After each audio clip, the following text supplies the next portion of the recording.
ஆண்மை செய்தியை பார்த்து வருகிறோம். சென்னை எண்ணூர் பெரியகுப்பம் கடற்கரையில் கரை ஒதுங்கிய 4 இளம் பெண்களின் சடலம், அது தொடர்பான அந்த அண்மை செய்தியை தற்போது பார்த்து வருகிறோம்.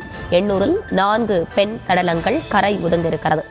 கூடுதல் விவரங்களோடு இணைகிறார் நம்முடைய செய்தியாளர் பிரபு. வணக்கம், விவரங்களை வழங்கலாம். அர்ஷினி வணக்கம். சென்னை எண்ணூர் பெரியகுப்பத்தில் 4 இளம் பெண்களின் உடலானது கரை ஒதுங்கியிருக்கிறது.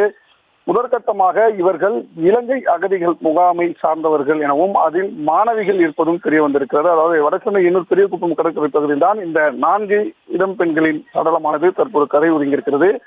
கரை ஒதுங்கிய சடலங்களை அந்த பகுதியில் இந்த மீனவர்கள் பார்த்தவுடன் எண்ணூர் போலீசாருக்கு தகவல் அளித்துள்ளனர்.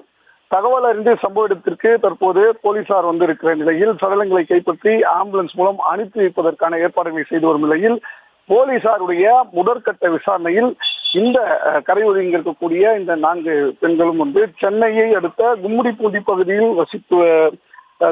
பகுதியில் உள்ள இலங்கை அகதிகள் முகாமை சார்ந்தவர்கள் என்பதும், எண்ணூர் பகுதியில் இவர்கள் கடல் குளிக்க வந்தபோது முதலாவதாக தேவகி என்ற அந்த கல்லூரி மாணவி அலையில் சிக்கி இருக்கிறார். அவரை காப்பாற்ற மற்ற 3 முற்பட்ட போது அவர்களும் அந்த ராட்சத அலையில் சிக்கி உயிர்ந்திருக்கிறார்கள் என்பது தெரிய வந்தது.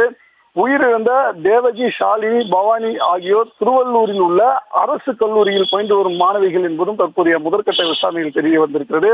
தொடர்ந்து போலீசார் சடலங்களை கைப்பற்றி தீவிர விசாரணையில் ஈடுபட்டு வருகிறார்கள். அர்ச்சனி.